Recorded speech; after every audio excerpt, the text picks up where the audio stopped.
It is Saturday, July 20th.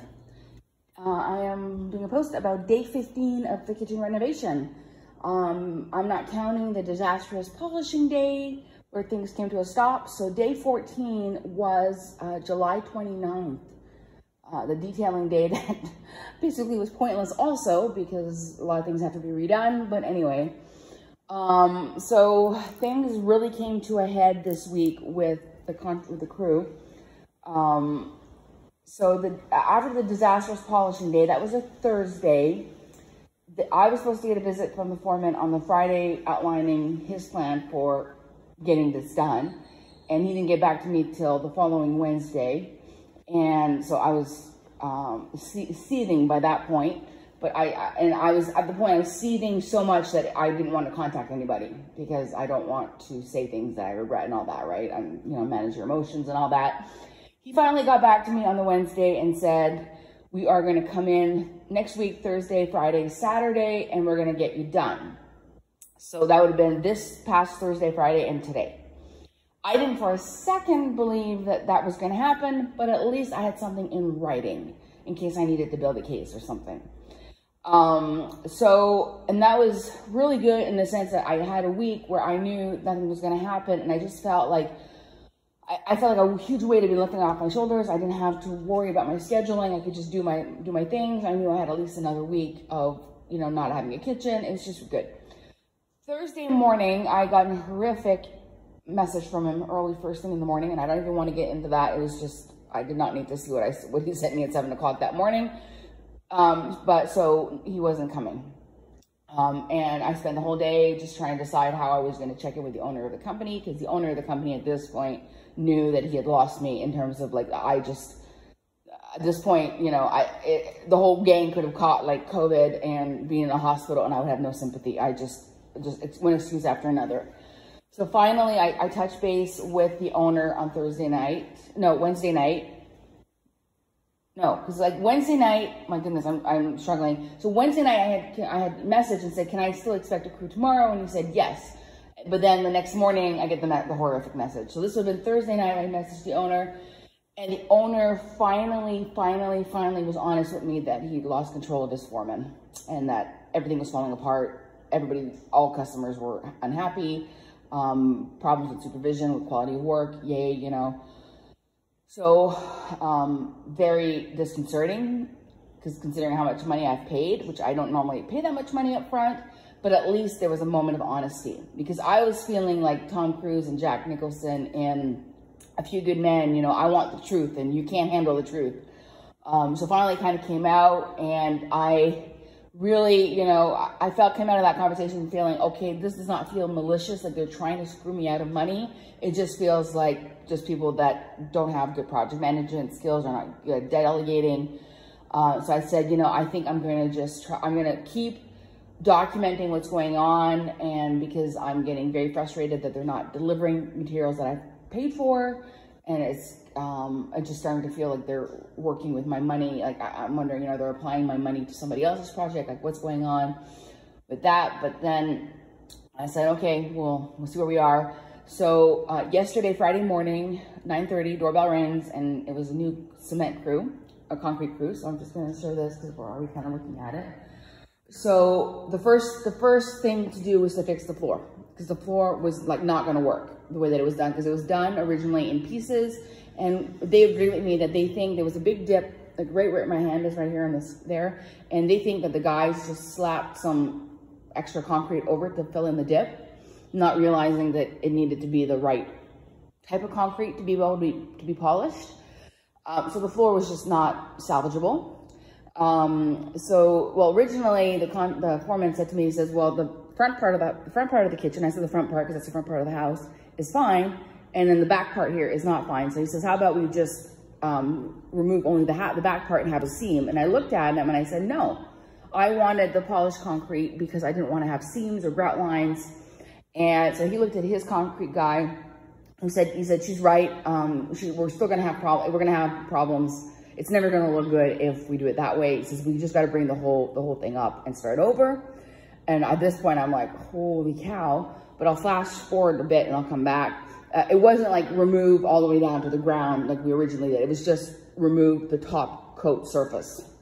So, then we looked at the counters, and I'm just standing here with my crappy eyesight, and I can see at this distance 3 of the 4 cracks that are making me very unhappy.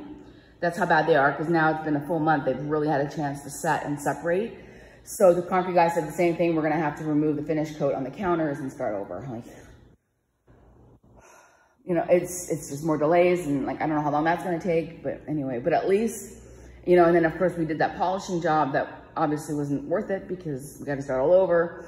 But at least with the polishing that we've got done is I know that I like the polished concrete and I want to fight for it. Like, I don't want to just say, oh, let's just do tile because it'll be quicker. I really want the polished concrete. So when that was decided that we were just going to start over with the new finish coats, contractor foreman looks at me and he says, well, since we're doing this, he says, do you want me to upgrade you to white?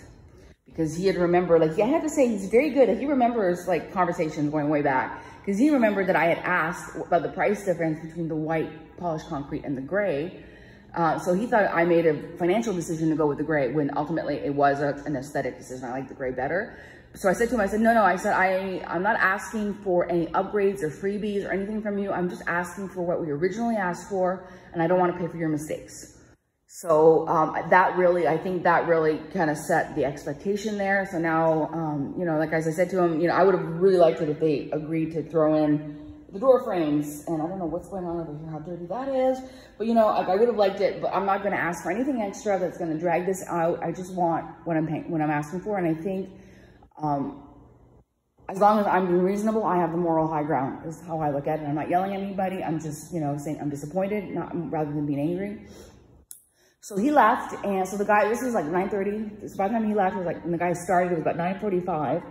By 11:30, this was like they were working on the new floor. I could not believe how fast these guys were.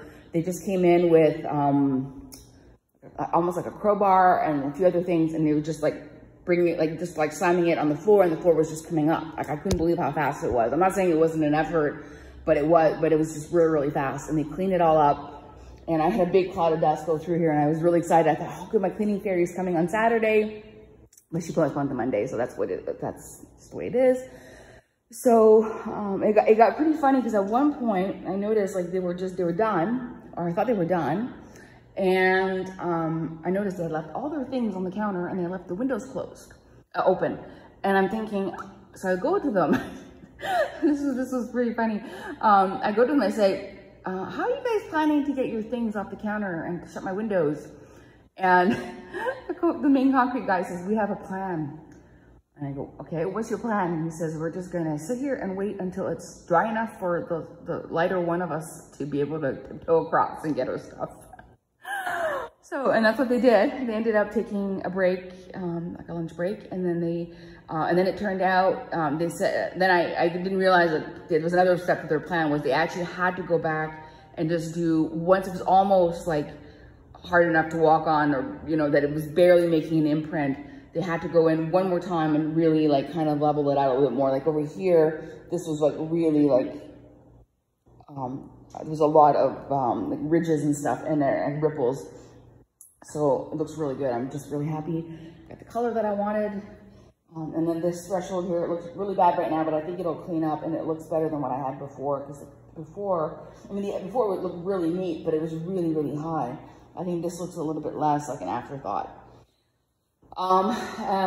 Contractor came back at lunch time-ish, the foreman, and we were talking a little bit more, and he says, like, don't worry about the paint. He says, I'm taking care of the paint. He says, you're not paying. He says, I heard you, you're not paying. You know, he says, I'm going to have to just eat a lot of the issues with, you know, having to do things. And he said, with the yellow paint anyway, you would have wanted a 4th coat anyway. So we're going to give you the 4th coat, and it'll look fine. Because look, I mean, there's like spots on everything. So it's just frustrating that they have to start over with so much stuff. And then as he was talking with me at lunchtime, like he was letting, like I can tell he's overwhelmed and he's embarrassed, because he's just talking at me really fast and like telling me things. I don't think he's paying attention to his audience or what he's saying very much, because he's letting slip a lot of things. So I found out that, you know, he's just, all his delegating hasn't been working out very well. and he's just not supervising enough. And he says he was having trouble with cabinetry because I'm not the only one whose cabinetry is MIA, and that we've been promised pictures and nothing's happening. And he let it slip that his stain guy screwed up on somebody's order. And I was not able to get it out of him if it's my order, my friend's order, or what. But I said to him, but I did point out to him that would have been a good example, that if it was my cabinetry, that he should have been honest and let me know what was going on, because I wasn't hard set on a color for the cabinets, because I have so many other tones of wood in this room, and it was going to be the only like fixed piece. So as long as it was like a darkish color to offset all the yellow, I really wasn't, I didn't really have anything in mind. You know, I think I would have liked it to have like that reddish oak tone that I have for my kitchen island, but I really was not set on anything. So I said to him, you know, if it was my cabinetry that you had a problem with the stain, you know, the proper thing would have been, you know, just let the customer know, and then maybe I would have just said to him, oh, it's fine, don't worry about it, we're good to go. And it would have saved him a lot of time and money. And then he looks at me and he goes, yeah, he says, I'm kind of learning these lessons as I go along. And I'm like, yeah. Communication. Oh, yeah. So anyway, I think it's obvious in my tone that I'm feeling a lot better than I was a couple weeks ago. I think at this point, I think they get it that I want them to come in, do long days, like they were here 9 hours yesterday. And I don't want them to be doing things in little pieces that are not in the logical order. And I think it's gonna happen. I do believe there's another 2 weeks of this. There's like no way they're gonna be finished next week unless I'm like the top priority and they just say, let's just get her done. Because I think if they have to redo the counters, it's gonna be a couple days for those to cure. And then the polishing and the painting and everything. So, yeah. So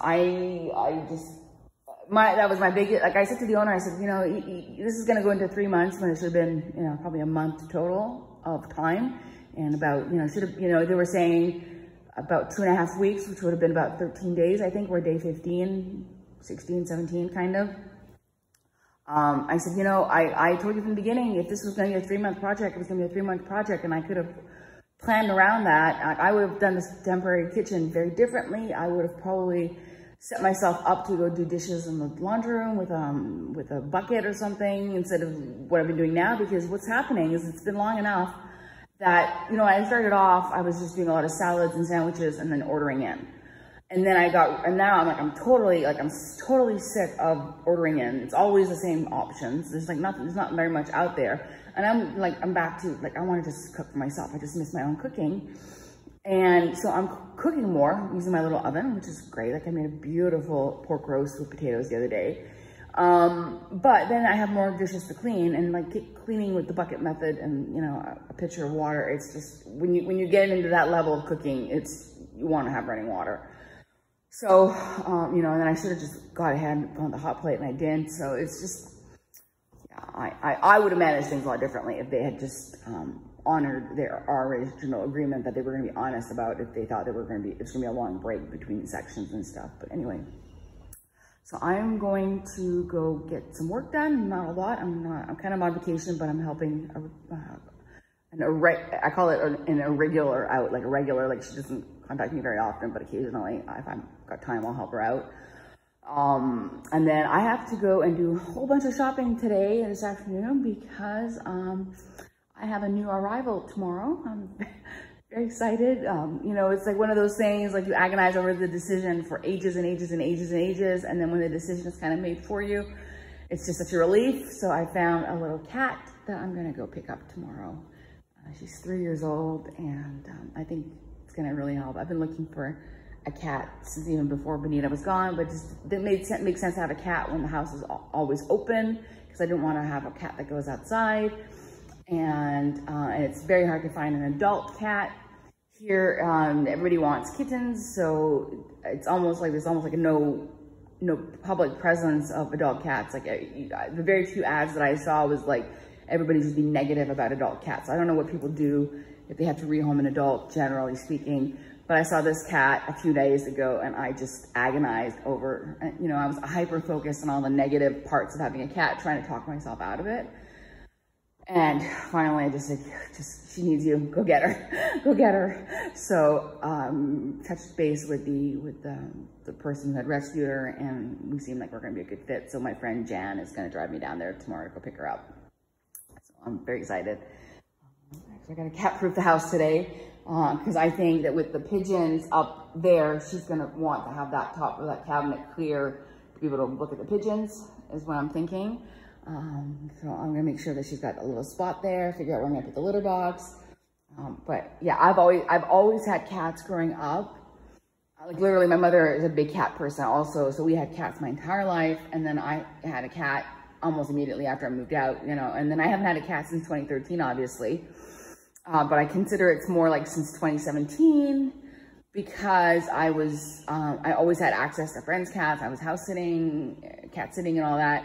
And then occasionally I go to my friend Jan's. He's got 2 cats. One of them is pretty cuddly, but I'm just way overdue to have a cat in the house. So she's really cute. She's kind of got a little bit of, not as, like they said it's a Siamese look, but it's more like a Himalayan, but short-haired kind of look with big ears and big blue eyes, and can't wait to show her off. So that's gonna be good. It's not ideal to bring her in when this is happening, but I said, you know, this could be happening for another month, and she could, you know, the lady could have just said, you know what, I'm just, this is not gonna work, and just released her to have her euthanized or something. So I said, you know what, I'm gonna figure this out. I'll block off the kitchen, and then I'll make sure that I'll close some doors so she doesn't have the full run of the house until I know she's, you know, make sure she's housebroken and everything. So very, very exciting. So I'm off to go get some of that work done, as I said, and feels really good to have had a very quiet week, and now I've got a little bit of an extra job. It's gonna be a little bit of hard work, but it's gonna be decent money, and it's gonna probably pay for my shopping spree today. All right, I'll be back next week because this morning I didn't know, like last night I asked the concrete guys, I said, do you guys planning to come back tomorrow and start the counters? And they said, oh no, we think we're in Centro tomorrow. We didn't realize we were expected to come back. And I said, don't worry about it. It's not up to you to manage the schedule. I didn't hear anything from the foreman last night. I'm like, okay, whatever. This morning, 7-Eleven, I was actually awake, get a message from him saying, we are going back Monday because we had to let the floor cure. And I thought that was perfect. That's what I said to the owner on Thursday night. I said, you know, I really hope the guys come in on Friday to redo the floor because that'll give it the whole weekend to cure, and then we can move forward.